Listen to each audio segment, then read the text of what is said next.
Well, hello there, and thank you for finding us in our little corner of the podcast universe. This is the welcome to the very first episode of the Ears on Main Street podcast. And if you know, you know, right? Right. I'm Anomaly. And I'm Todd. And we are married. Yes. And we like to talk about Disney, don't we, Todd? We do love the Disney.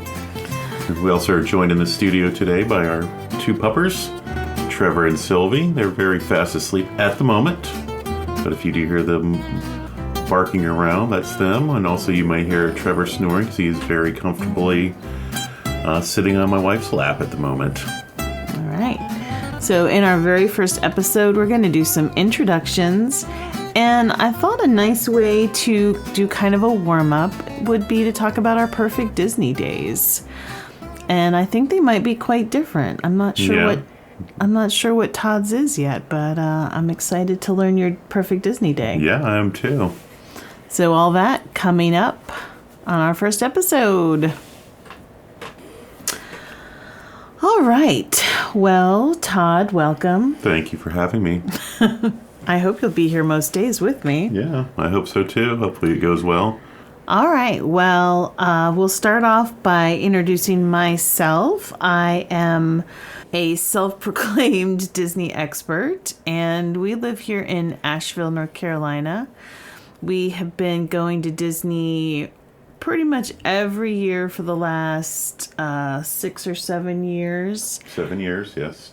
My first trip to Disney was in 1974, and I won't tell you how old I was, but I don't remember a whole lot from that trip besides the Skyway and 20,000 Leagues Under the Sea and Country Bears. Those were my big memories from that first trip.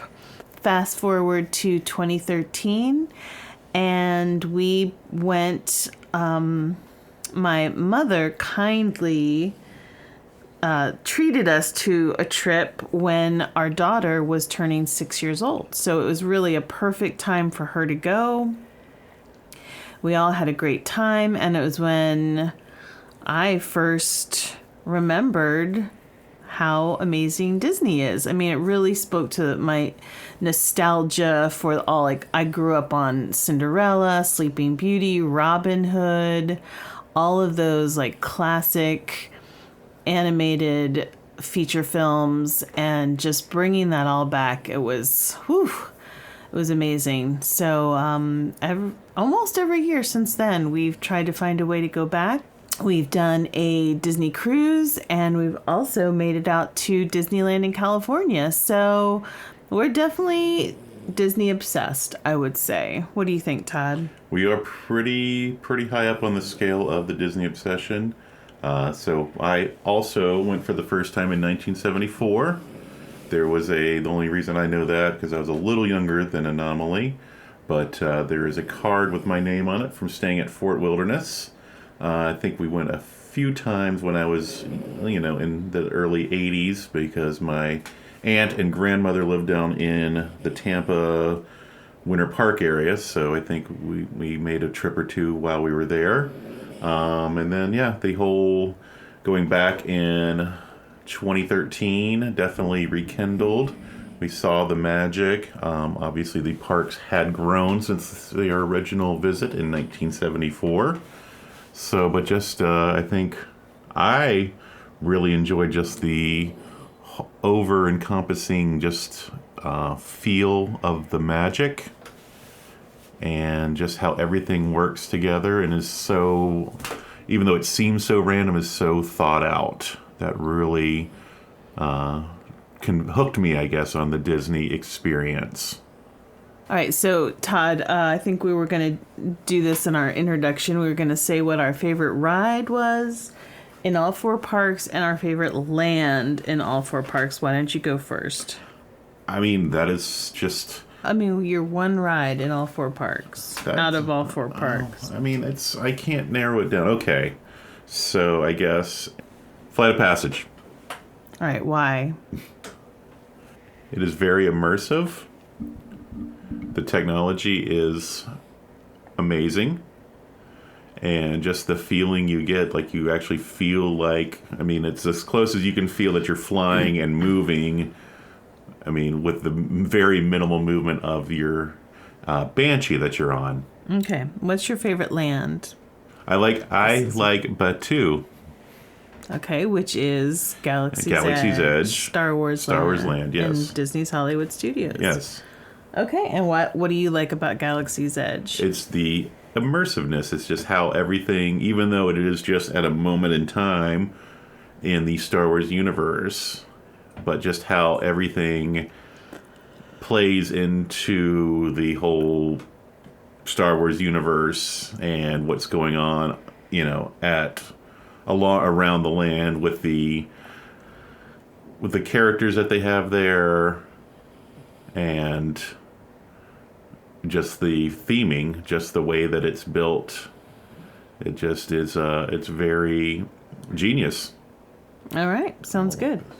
Okay, so now it's my turn. My favorite ride in all 4 parks. This is hard. I mean, I know. You put me on the spot like this. I didn't put you on the spot because I told you before. I thought we were doing favorite rides in each park. So it's hard. But when I think of the ride that has consistently brought me joy, brought me to tears, I think there's only one ride that's really brought me to happy tears, overwhelmed tears, and that is, drumroll please. Figment.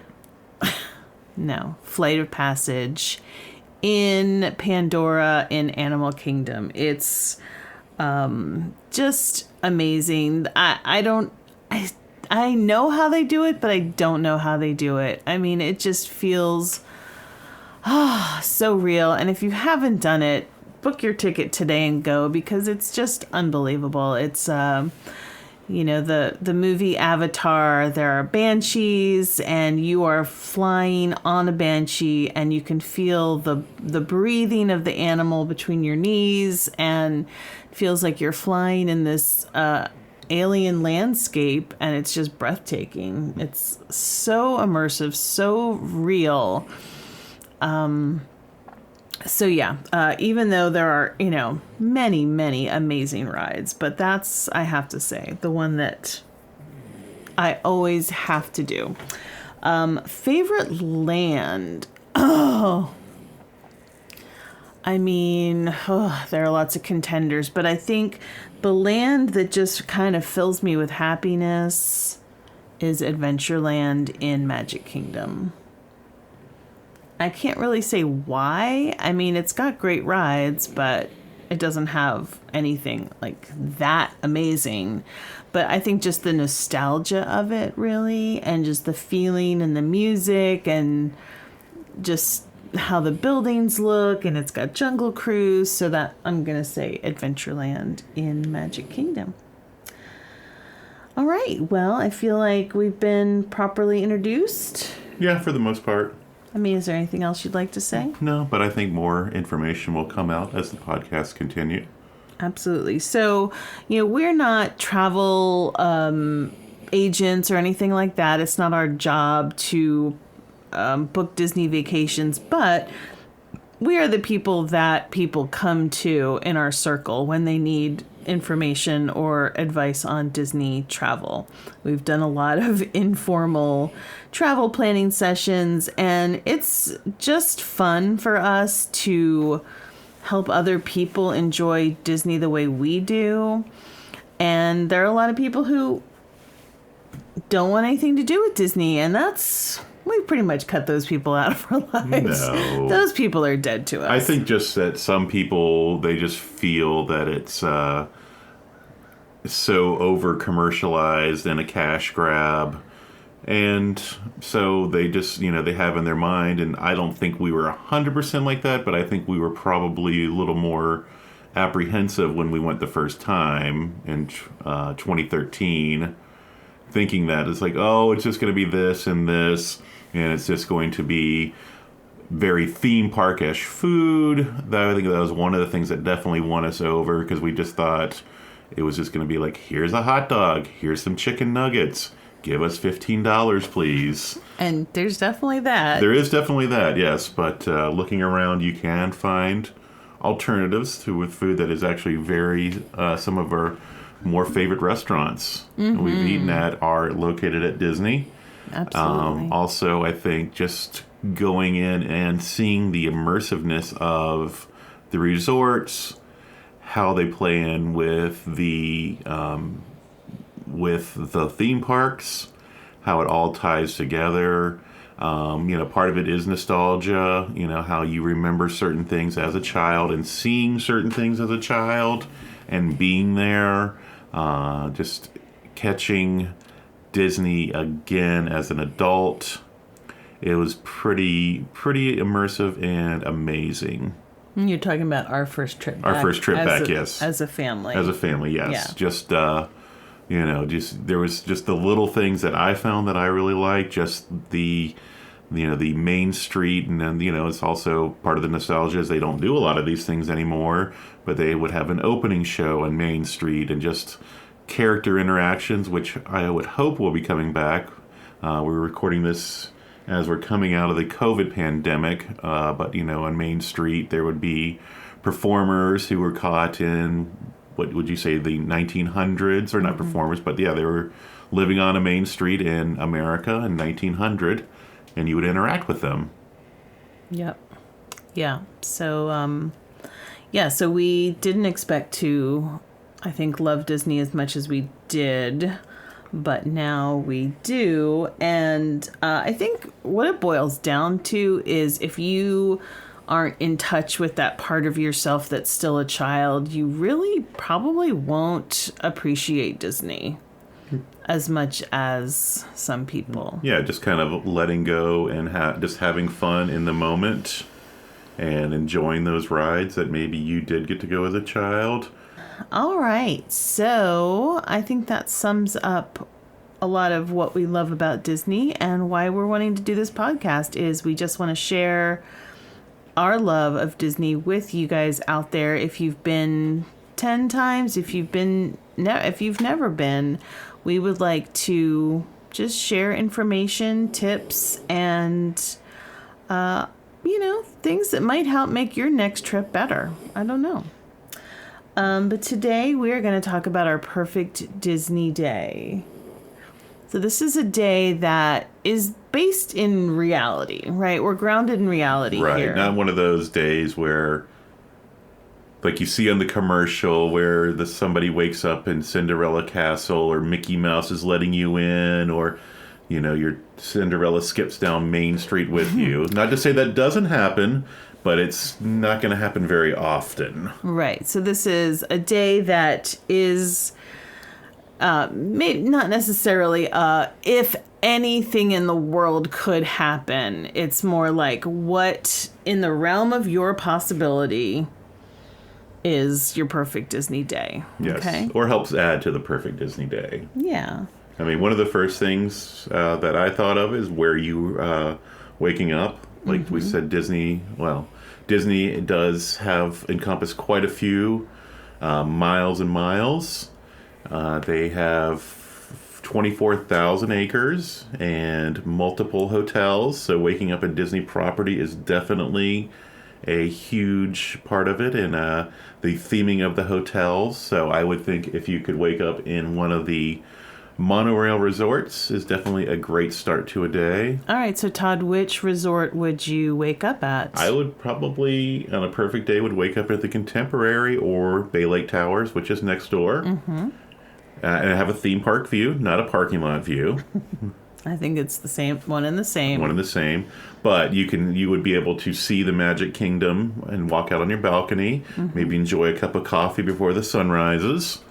And if you're staying there, you could just walk on over to the Magic Kingdom if that was your park of choice for your perfect day.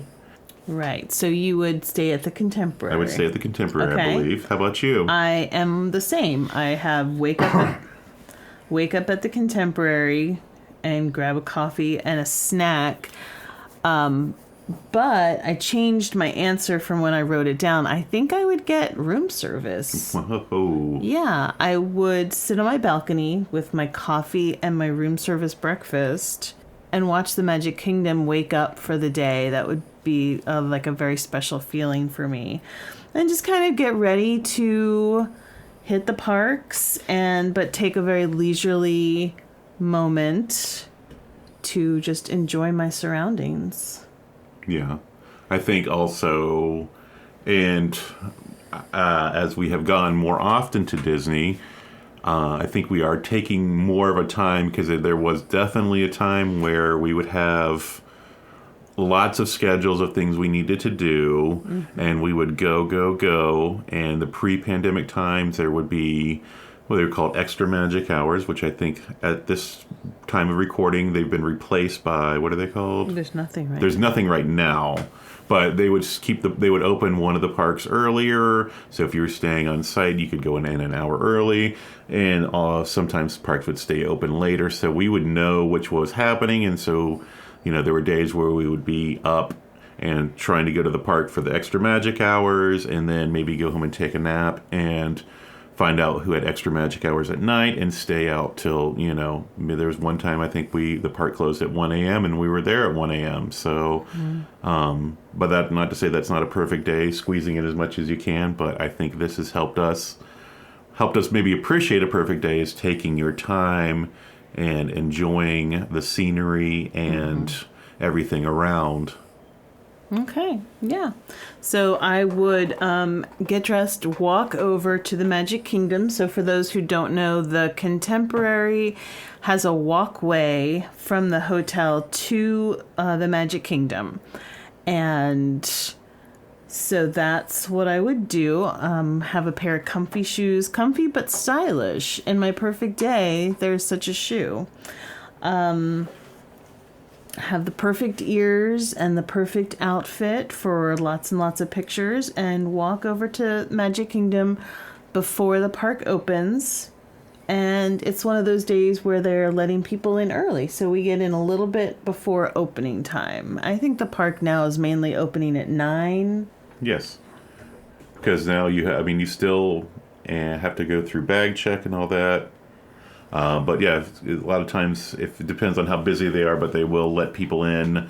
Sometimes to queue up to go to different lands, because the Magic Kingdom has different lands. So there's a main hub area, and then you can walk to, say, Adventureland, Tomorrowland, New Fantasyland.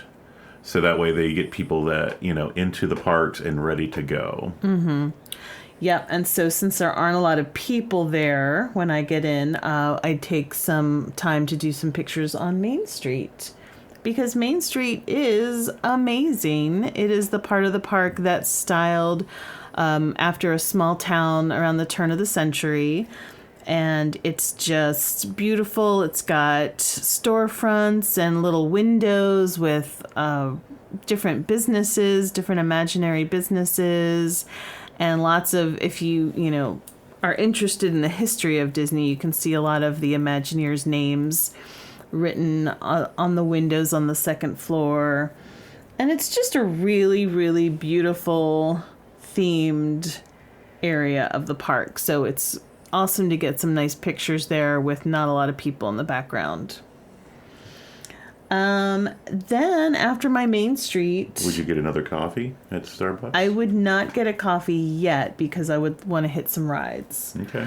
So I would do Peter Pan. These are the rides that I'm doing first thing in the morning, okay? Before the lines get crazy. I hit Peter Pan.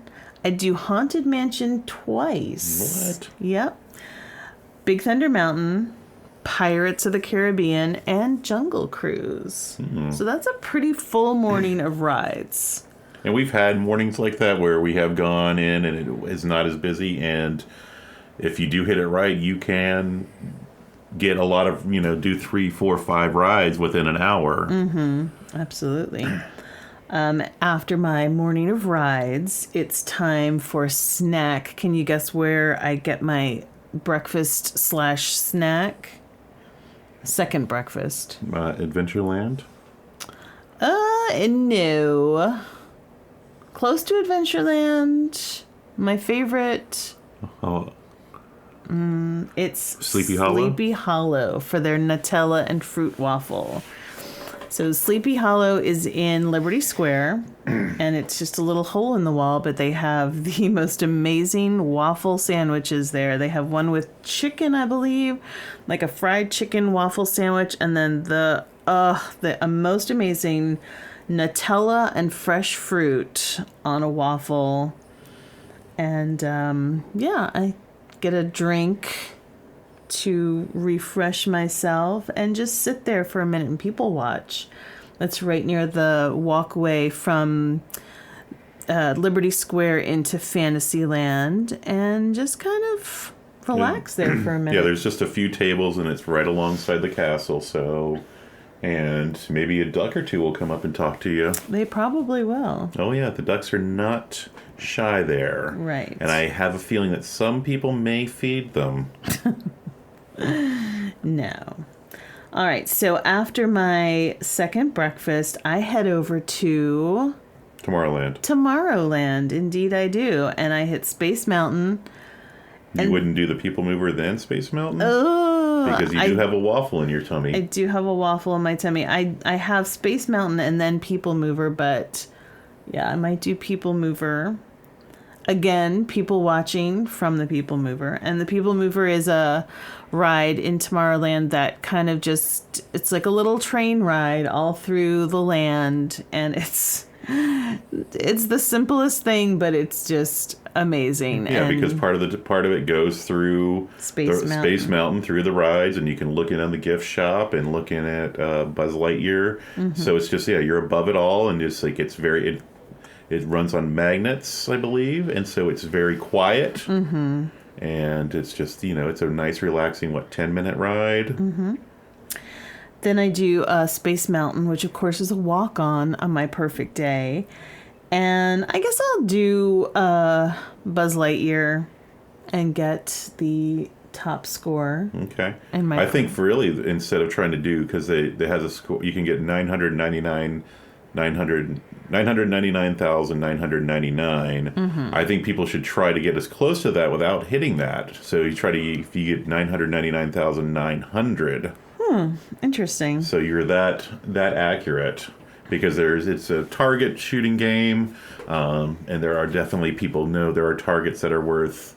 Yeah, there are hacks to get that score. Because just as an average person, just shooting any of the targets, I mean, sometimes you get like 8,000. Mm-hmm. All right. I have after Tomorrowland, all I have written is Dole Whip. Okay. So I guess that means I head over to Adventureland. Grab a Dole Whip and sit at the what is the place called that sells the Dole Whip? Aloha Seasons? Aloha Isle? Yeah, something like that. I'll have to look that up. I can't remember it right offhand, but something Aloha, we're pretty sure. Yeah, so mobile order a Dole Whip, go over, pick it up, and just sit for a little bit. There's a lot of sitting involved in my perfect day. And then head back to Big Thunder Mountain, do that again, hit Splash, and then do Country Bears in Frontierland. And what do you think you want to sit a lot? What is other than the Florida sun, which is going to be often there, mm-hmm. In between the often heavy Florida rains. Right. Well, I think, it's probably would be different for someone who hasn't ever been to the Magic Kingdom or is with a family. If you've been there several times, you've kind of ridden all the rides, you've been there, done that. Part of the charm is just sitting there and soaking in the atmosphere. Yeah, and what do you do? Enjoy the people watching too? I'd like to people watch, but I just like to listen to the music, look at the details. There's so many little details that you only see if you really just sit and kind of look.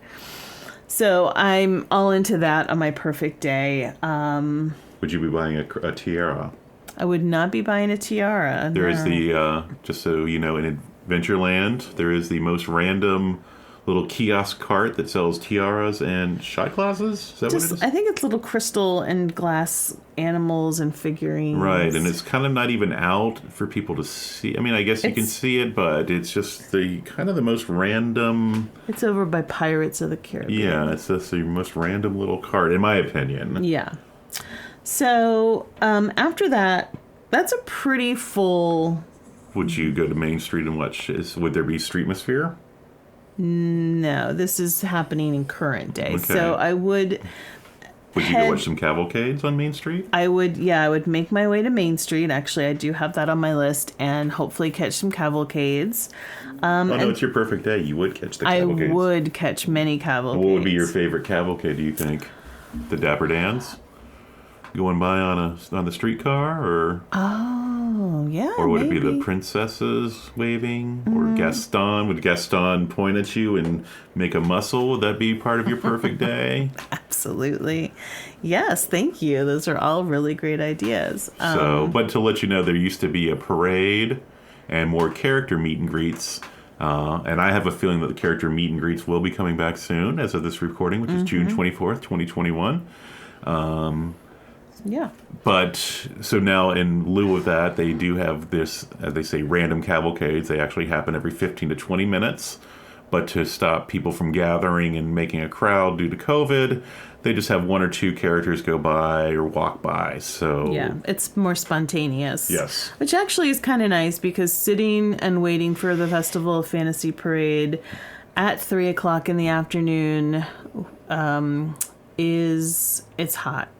I'm not going to lie. It's brutal. Okay, so anyway, so then I head down to the Emporium for some shopping. Mm-hmm. Maybe pick up a couple things. Are you going to do any pin trading during this? I'm not really. Okay. I'm not going to do any pin trading. That's not. You're not even just going to walk by and be like, oh, let's pin trade. Oh, there's somebody that just has that perfect pin. Well, maybe that's part of your perfect day. In a perfect day, somebody would have the perfect pin. All right. Well, so I do a little shopping in the Emporium, making my way all the way from Casey's at the top of Main Street, all the way down to Town Square at the bottom of Main Street. Did you know that the Emporium goes all the way down Main Street? You can do the entire thing inside. And then I leave the park. I'm spending the afternoon in my perfect day at the resort, by the pool, just kind of poking around in the gift shops. It's just a very laid back afternoon. Now we're at dinner. Where do you think I'm having dinner? Well, you probably, since we've never been there, but I mean, perfect day would be, what's the one in the Grand Floridian? Albert and Louise? Victoria and Albert, which is a 5-star restaurant. I believe it's 5-star, correct? It's like 4 diamonds. 4 diamonds. It's a very, very, but it's just having a regular meal that is a very planned out meal at Victoria and Albert's. That is not my choice. Will you guess what my choice was? The Wave. No. I am having dinner at Ohana at the Polynesian. And so I'll take the monorail to get there, and I just can't resist their dumplings and their noodles. It's Polynesian, kind of Hawaiian, Asian blend of foods there, with meat skewers, all served family style. Finished with the perfect dessert, which is a banana bread pudding with ice cream and a caramel sauce. It's to die for. Now, what would be happening in the background while you're eating this? What do you mean? Would there be fireworks? It's hard for me to imagine fireworks again, but I guess they're going to be happening soon. Yeah, in 1 week. Yep. From when we're recording this, June 24th, 2021. Yeah. Fireworks return to Magic Kingdom July 1st. Okay. 2021. Okay. So after my dinner at Ohana, I go down to the beach at the Poly and watch the fireworks. Oh, so there are fireworks now. You wouldn't watch them from your table? No. After fireworks, I would head over on the walkway to the Grand Floridian. Great choice. and have drinks at the Enchanted Rose. What is the Enchanted Rose? It's a Beauty and the Beast themed lounge in the lobby of the Grand Floridian Resort. And I've never been there. And I've seen some video and it looks really amazing. I love Beauty and the Beast and I want to try something new. And then after that, I take the monorail back and I go to sleep. Okay. Sounds like a perfect day to me. Why, thank you. Are you going to do yours? Oh. I mean, I think I would be, a lot of what Anomaly chose, I would be on board with, since I would probably be with her on her perfect day. Sometimes I might be kicked off for the perfect day. Why don't you go find something else to do? But in all seriousness, I like a lot of what she would do. Maybe some of the things I might change, might do differently. I might go to the California Grill for dinner, which is on top of the Contemporary, which is going to be... Have we done the dinner before there? We've never... Yeah, we have done the dinner. Yeah, of course. But in my perfect world, I probably would have the brunch menu, which would be kind of a hybrid entree / buffet. That was one of my favorite meals of all time because we did the buffet there or the brunch, and so they do have like sushi. What else do they have on the bar for the buffet? Salads, a charcuterie, and then bottomless mimosas are involved, and also you could choose as many entrees as you would like, which is kind of a great thing because you also could do half entrees. Because I think with the last time we did this meal, Anomaly was able to get, it said it's 3 waffles, and she was able to get 1 waffle plus something else. It was a pancake. Or pancake, I'm sorry. Then also probably what I might change is I probably would watch the fireworks from the top of the California Grill because it is at the very top of the Contemporary. And then maybe go to Top of the World Lounge and have a drink. Or go to... Where would I go? I don't know. At the Polynesian? Trader Sam's. Trader Sam's. Yeah. And then get I don't know if you can walk out with your drink. You probably can. They have the Tiki Terrace. The Tiki Terrace, and then since the fireworks are over, watch the... electrical pageant. Yes, water pageant. What's the whole name? I believe it's the electrical water pageant. The electrical water pageant. And what's that, Todd? Which I think has been there since 1971. There's 6-8 barges that just goes around, and there is they're very simple light ups. There's like a Poseidon one, and then it changes to American flags. And there's music that is played at each of the resorts that coincides with the what's going on with the barges. So it will go around Seven Seas Lagoon, which was right around where the Magic Kingdom is, and those other resorts that are what we talked about, the Grand Floridian, the Polynesian, and the Contemporary Resort are all located there. Okay, so a lot of your perfect Disney day is the same as mine, huh? Because I'm with you. Well, that wasn't necessarily the stipulation. Oh. You could have done whatever you wanted. Well, I mean, I think a lot of the things that you did I would have really, really enjoyed too. Oh, well, that's awesome. Yeah. I think, yes, other than, maybe missing the Festival of Fantasy parade, but we're living in some reality now. I mean, I love that parade. But just to be able to, walk up and have a spot. That would be awesome. Instead of waiting in the blistering sun for 2.5 hours or hour and a half. Yeah. So this is a perfect day that really is achievable by anyone. It's not, I didn't include like a VIP tour or, anything super extravagant. Right. This is attainable by, most people. A night at the Contemporary is on the pricey side, but, every once in a blue moon for a treat, it might be something that you can swing. Right. Or because it is going to be part of a perfect day. Right, exactly. Because the Contemporary is pretty awesome. All right. So that was our perfect day at Disney episode. I hope you enjoyed coming along with us on our perfect day. And I hope you enjoy coming along with us for future podcast episodes. I am really excited about talking Disney and diving deep into some topics such as trip planning, our favorite rides in, each park, not just our top favorite ride. Just talking about maybe some history and other interesting topics about Disney. What do you think, Todd? Sounds like a great plan. There is so much.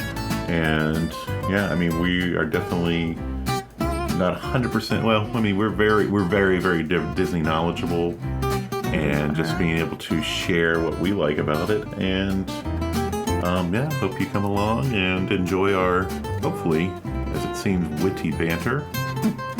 Yeah, hopefully it'll stay witty and not get too... Yeah, it might even do that. We actually disagree about some things when it comes to Disney, don't we? Yeah.